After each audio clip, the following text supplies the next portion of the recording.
onde o projeto não dentro de corto, assim que o investeringsfonds passa ao parlamento, vai começar, tá e desenvolvimento do centro de cidade de San Nicolás, e outro tá MFA, que no momento aqui ainda não está em deliberação com soja, tem uma possibilidade que ainda ele pode cair de soja, do que tem o parlamento a aprovar 5 de projeto, nós também estamos administrativamente, se seja possível, também em setembro nós vamos pedir MFA que começar a construir na San Nicolás.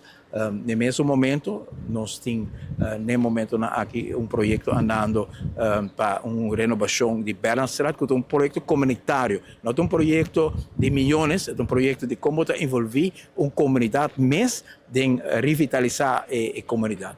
E outro aspecto que também tem impacto grande, e durante a visita do ministro staatssecretário Van den Burg, nós firma acordo caminho com a Holanda, também ajuda-nos, assessora-nos com expertos para nós poder determinar junto com os stakeholders na Aruba forma que nós vamos invitar o mundo comercial para vir aqui está interesse para redefinir e dar propósito de sostenibilidade duradoura na área de refinaria.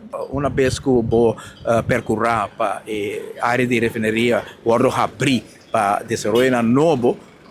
É parte de limpeza acaba, também serve para hospital, para pôr coitura, o qual já acaba agora qualificar como mestre limpar. Também está roupa cortamento, também tem roupa welding, também tem roupa trabalho para roupa companhia. E é parte que nós pedimos lá, como está assim, destaque público aqui de uma forma transparente, parte com essa cana de uma forma que uma visa com arranha, outro não arranha.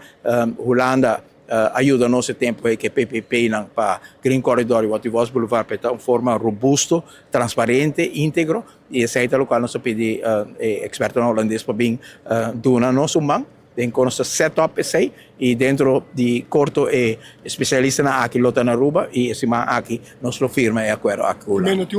Vai ter fecha aqui está começar ainda ou vai ficar para 2027?